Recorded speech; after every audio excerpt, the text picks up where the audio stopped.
name is Jordan Beck, and my parents are Gary and Victoria Beck, who my brother is Parker Beck, so big in the... And we'll talk about this because we're going to interview the family later, but the Beck family are hugely inspirational for the help that we got for Billy, because all those many years ago, it was them that helped us.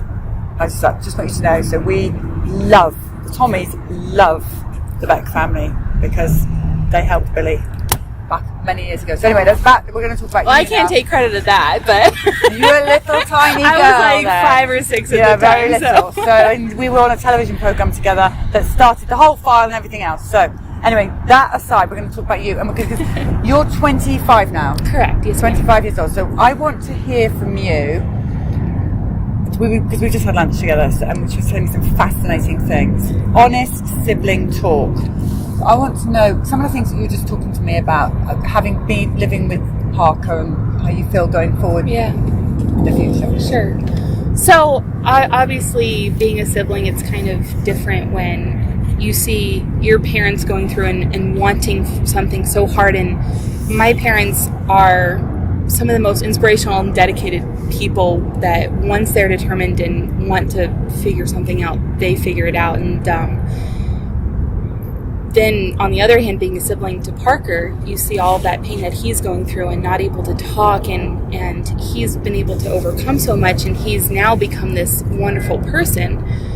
But it completely changes my view, and I never want to have kids just for the reason that if this were to be something where it was mandated, there's no way that I would want to have kids that would have to go through what my brother went through, and I would never want to, see that impact my life. And it's scary, the impact that it has. So you think that's sad, people? So she doesn't want to have children because of the possible mandatory laws coming in, and she doesn't want any of that to affect a future child that she may have. So just a 25-year-old beautiful young woman saying that that's why she would not have children. Wow. Well, okay, so moving on from that subject for a second, because that's a big statement. Yeah. Well, and I struggled with it for a while because, when it's like I want to have kids and I want to, have a family and all this, but then when you look at the bigger picture and you realize in the past couple of years I've really had the bigger picture of, wow, this is going to become mandated, and this is going to be so much huger, and there's no way that I would ever wish that on anyone else or my future kids to not have the best life that they possibly can. And through vaccines, that's not possible. All the different possible ramifications that can come from that, it's huge. So Parker is amazing. Yes. I have to say, he just sat next to me at lunch, and it's just like sitting next to the most polite gentleman that you can imagine. He laughed. It was just so posed. Yes. But the reality of the vaccine injury, what do you think the future is going to be for your brother? How do you see you and him in the future? So, in the future, I think that he is going to live a full life, as full as he possibly can. But he's not going to be the one he's 23 and he doesn't drive a car and he isn't working. And, at 23, that's what your life should look like. It's what my life looked like when I was 23. And Parker and I are unique that we're very close. We have a very, very good relationship, and I'm so thankful for that. But he's not going to live the fullest life, and to what normal, individuals can. But on the flip side, he's so smart, so much smarter than I could ever hope to be. But it's not the same, and you realize that he's not going to be living this life where he gets to commute into work, or whether he gets to go and get married or go and do whatever other individuals get to do.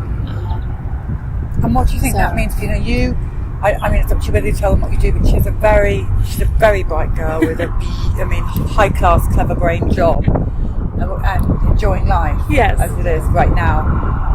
Do you see yourself having to give that up maybe in the future to be a carer, or do you think No. You think you'll be good? No. Parker is actually very high functioning, and he's the best grill mate in the world. Like, I'll try and cook a steak on the grill and I will burn it to smoky, and it will be charcoal, and he'll grill it and it's perfectly like rare in the center, everything. He's wonderful. So he actually is very high functioning, and he could live on his own. But well, why don't you guys meet him? He's right here.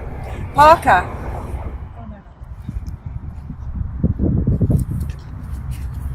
Sit next to your sister. Thank you. I was just saying what a joy it was sitting next to you at lunchtime. Oh, thank you. And I know your sister's got to go off and meet some friends now, but I just wondered if you do have a very close relationship together, don't you and your sister? Yes, I do. Yes, I do. Very close. See? Look at that, people. It's wonderful. Are you proud of your sister? She actually lives at home still, though, doesn't she? I just heard. Yes, she does. She does live at home. he's stuck with me, so he can't get rid of me that quickly. Well, should we let you go and bring your parents? Because you need to dash off. Yes, don't you? I do need to get ready. Is your dad taking you? You're just going off on your own. I am. Yes. Okay, so we've got Mummy and Daddy are coming in. Thank you. No, here, wait, hugs. It's lovely to meet you. And don't give up on having children. Hold on, picture. Vaxxed are on a mission, okay? If we sort that out, you may reconsider. Yes. Okay, All right. there you go, That is a guys. promise. No pressure. Photo. Oh, photograph. Here, 1, 2, and thank you.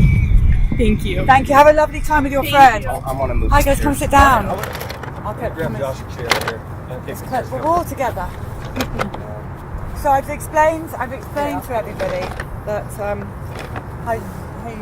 for us, 19 years ago when Billy had his injury, you were our saving grace. Because somebody put through our door a newspaper article about what we were doing in America. And long story short, it was thanks to you that we did the television program that we were both on in the UK. And then that was it. That was the beginning of the magazine, the media channel. So it's really thanks to you and Parker and everything that, because these are the days before we had the computer like this. Well, and we all pay it forward, right? Because somebody else was our saving grace, and would spend hours on the phone with us. And back in those days, we didn't have Facebook and the internet and ways to chat with each other. We just kind of had to find each other one by one, muddle through the dark a little bit. It was tough times, wasn't it? It was libraries and things like that. There was no Absolutely. the days of writing letters to people. Right. Well, when you think pre-internet, I mean, everything was relationships and trying to navigate your way through everything by phone and selling your story. I mean, it's hard to imagine that you had to sell your story, especially with the remarkable progress that Parker was making, but people just didn't want to believe that there was hope. Right. Well, so let's do Parker's story. Let's talk about what happened to Parker. You all right with that, Parker? Yes, I am. Thank you. Parker. Well, let's see. Parker was not untypical from a lot of our kids, right? He developed normally as a baby for quite a long time. I will say, looking back, we know that at 6 months we were making a move for Gary's job, actually, from Seattle to Colorado the first time that we lived here. And our pediatrician at the time said to us, let's give you all of his vaccines ahead of time so that when you get to Colorado, you won't have to find a pediatrician right away. So he had too many given at once when he was 6 months. And right after that set, he, developed the red cheeks, started to drool incessantly, all of those kinds of things. And that was almost immediate. But then at 15 months, when he had his MMR, it was like we lost him over a 3-week period. He would sit in his high chair and just stare. We learned later those were seizures that he was having, but we didn't know it then, and we didn't know it for a long, long time because it took us a long, long time to find any help. and he just slowly slipped away. And along with that, concurrent with that, were all of his gut issues. And it was through researching all the gut issues that we thought were absolutely tied in with with his diagnosis of autism. And back then, to talk about gut issues and autism was like speaking a language that nobody understood. And finally, we connected up with Autism Research Institute and the late Dr. Rimland, and other parents who had children that presented just like Parker. But to meet other parents in those days, you had to go to an autism conference, didn't you? Well, because there's big, yes. I can't remember the DAM conferences. You did that, and you'd meet one parent who would say, "Here's another parent." And actually, one of the parents that helped us, Kathy Volz, was just a wonderful blessing to us at the time. She was kind of our guardian angel because we met her through an article in the Philadelphia Inquirer about her son at the time, who presented, as they described it in the article, just like Parker. And you can bet that I did everything I could do to find her phone number the next day. And she took my call, and she talked to me for hours. And, it was back in those days, that's what we did. And because you knew you're that child's parent, and you know that child's in there. And we all know that. There's not a medical expert, there's not an educator, there's not a psychologist that could convince any of us what we see with our own two eyes. There are children, and we know when they slip away, and we know, in our heart that something isn't right, and we also know that there's a child in there. Parker's certainly testimony to that, because we were told when he was 3 and spending most of his days screaming high-pitched screams and having gut issues and throwing up constantly and no language. We were told he would never have any receptive or expressive language. And And they were wrong, weren't they, Parker? They were definitely wrong, that's for sure. Do you remember those days? I don't really remember a whole lot, except for here and there. I can remember I really had very strange dreams that I couldn't really explain. And dream and nightmare wasn't in my vocabulary back then, so one thing I remember doing is by basically not sleeping when I go to sleep. Like, I did not want to experience those dreams or nightmares. So you kept yourself awake? Yes, I kept myself awake. Well, that's interesting. That is interesting. And what's really interesting was when we finally learned about this a number of years back, he would describe the dreams, and I always and I knew that they were absolutely spot on, because he would talk about the toys that he had at the time being in the dream. I had a rainbow fish, and it was coming down the steps in a flood, and all kinds Well, of... actually, it was a flounder toy. And Okay. I lost it in the flood, and then I swim around, and then the flood turns into a water tornado, not a whirlpool, but a water tornado, and then it just heads back up the stairs, and then that's the part I woke up. And he would say to us, and I said to him, "Why did you keep yourself awake? Why didn't you come in and tell us?" And he said, "Because I didn't have language at that time." And so for parents out there who know that their child is in there, and I would just say, don't ever give up that hope that you're right, because they are in there. And now he has all the descriptive language, but back then he said, I didn't have the language to tell you what was going on. So that must have been very frustrating for you. Yes, it very much was. So you remember wanting to be able to speak, and just not knowing how to, or do you remember just not knowing how to, so therefore... I think it's a little bit of both, actually. Like, you don't know how to exactly explain what happened, because how can you explain it? It's a really hard thing to explain in a dream. But with your talking, you could see people around you using the mouth to speak. And what would happen to you? Would it just not come out, or did you not? Can you explain what happened? Well, perhaps it just didn't come out.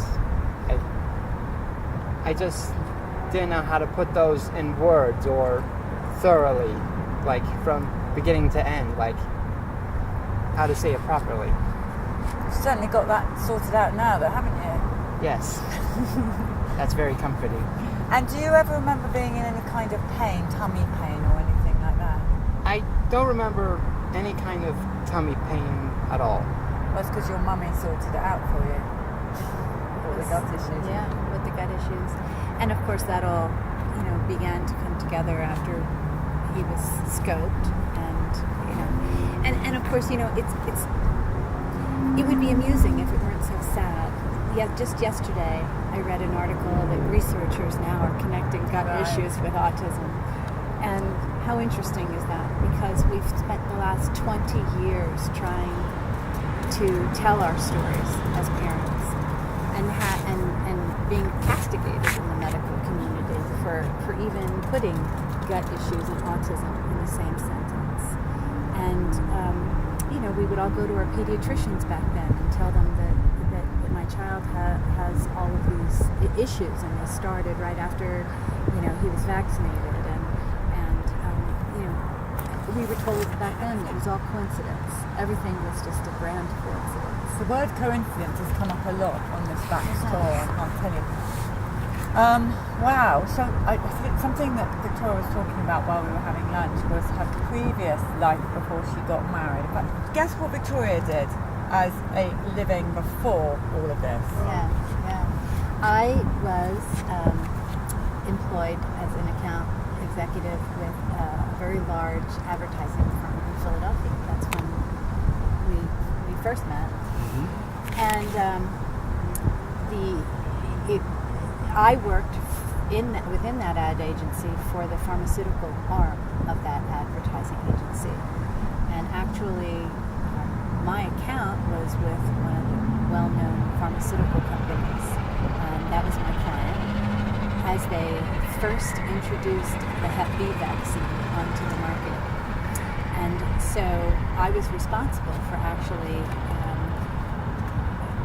putting some of that packaging together, that whole campaign for the initial hepatitis B vaccine. And I was telling Polly that, I look back now and, one of the things that I've almost never forgiven myself as a parent, because, having gone through that, I knew better. I knew better how these are marketed. I knew what went into it, the fear-based marketing that went behind a vaccine. And yet, as parents, we all do the same thing. We think these things are good for our little babies, and we walk into our pediatrician's office and we don't even think twice that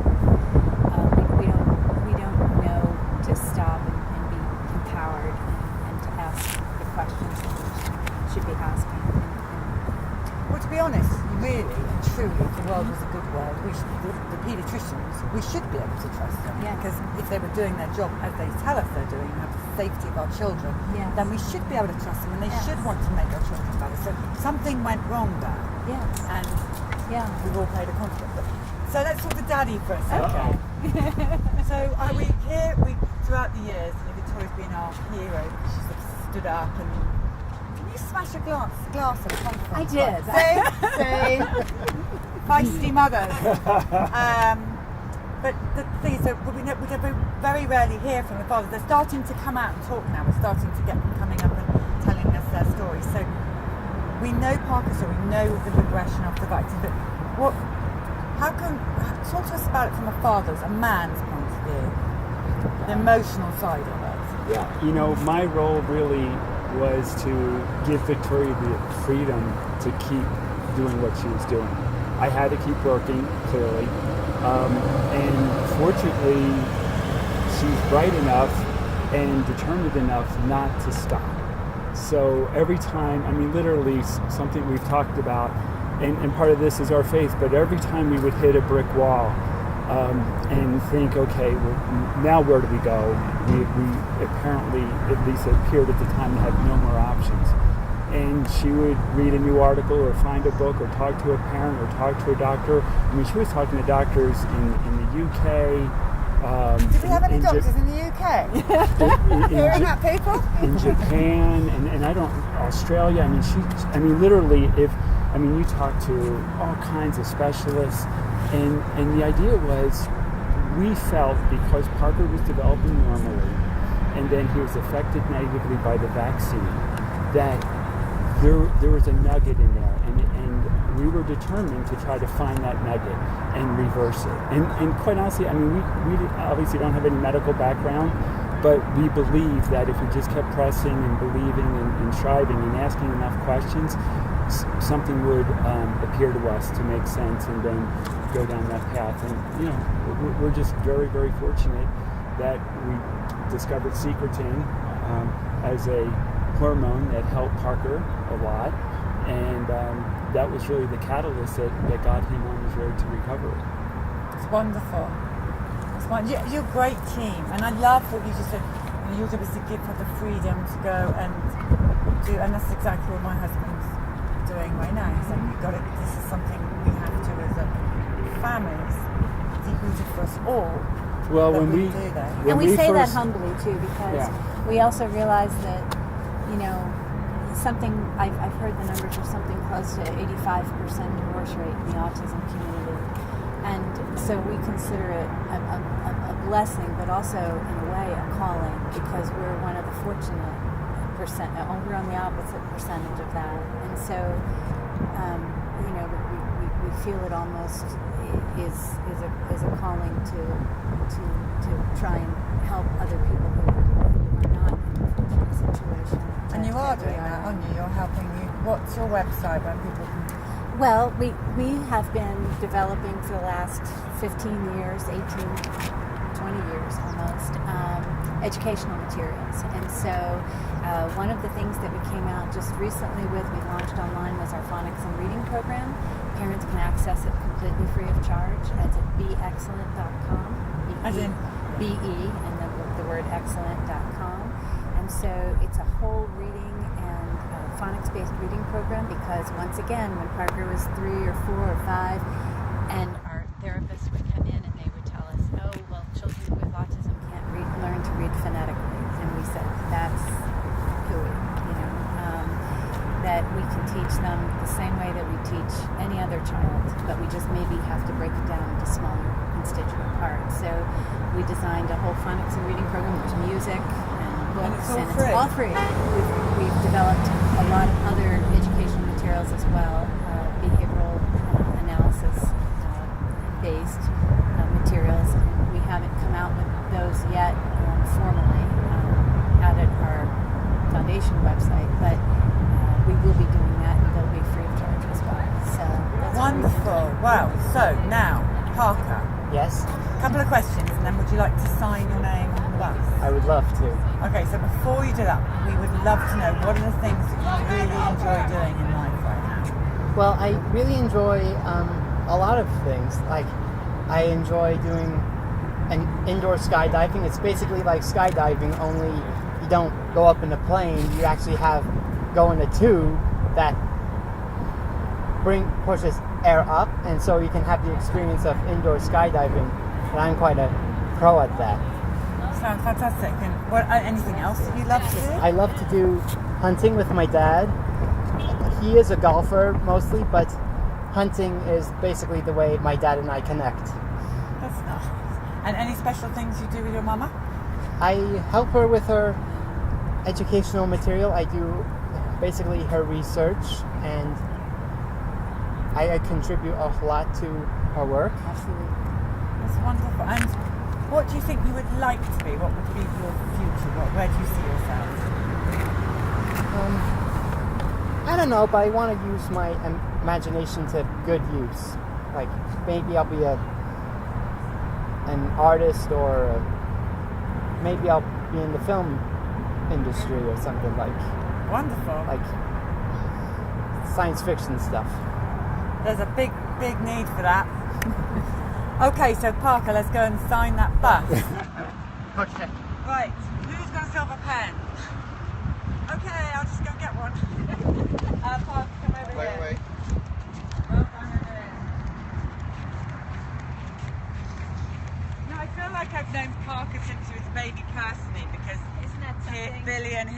this is not 2 years between them, so we all have those families, and this is the Tommy family. Right, now you are on number, wait, we've got to find the last number. 46. So, oh yeah, 46. 46. Do you want to climb? Sure. Okay. Careful.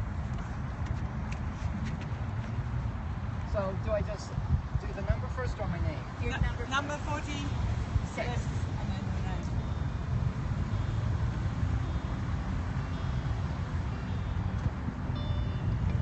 Very unique.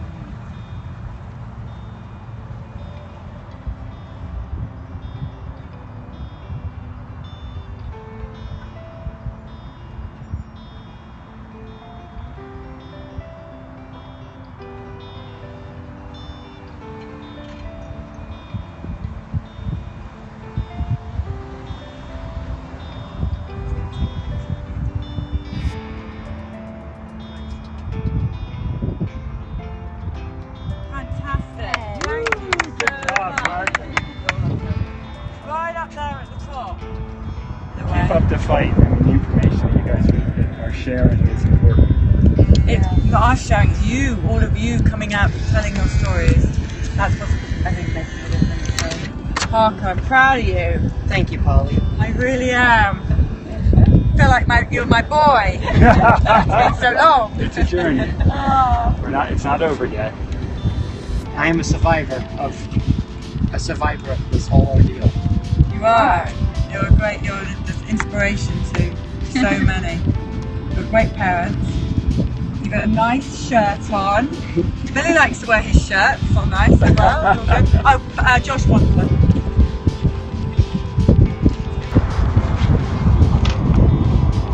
You look like you're 1, 2, and here. Let me take a second one so you guys can take one home. Awesome. Oh my gosh, All right. is that a Big smile. Yeah, 1, 2, and. All right, great. Otherwise, it's so cool. Forgot how cool it was. In our time, that's all there Yeah, was. exactly. I know, I didn't even know they made I didn't know them they still. sold it. Wow. They're beautiful. Like The magic of it. All right, they're Now coming. We'll frame this one for you. Yes. Nice Thank job. you. Well, I mean, if you can indoor skydive, you can certainly handle that little step. It's a very awesome thing to do, activity. You like it? I love it. Is it hot in the tube? No, it's actually very cool because you have to think like it's blowing it's blowing really fast. Yeah. So it keeps you aloft, and so it's a very cool feeling. Wow. Is it loud in there? It's loud, but you have earbuds, and basically you're watched over by the instructors who Yeah. help you with the moves that you Yeah. do in there. Do you go high up? I have, and you can do a whole lot of cool twists and turns, and you can go super up like this, and then super fast and quickly head down. So you're not afraid of heights? I am not afraid of heights. That's great. Yeah, we saw you climb up on that ladder. That was pretty impressive. Thanks for sharing, Parker. You're very welcome. A lot of people right here on Periscope, they're sending you lots of hearts. They're saying, Parker rocks! I know. That makes me feel very much appreciated. Thank you. Parker's awesome. We love Parker. We're getting lots of support for you, buddy. Oh, You're such an inspiration. I send my thanks to all my supporters. That's great. She's got a Parker fan page now. Right here, Parker.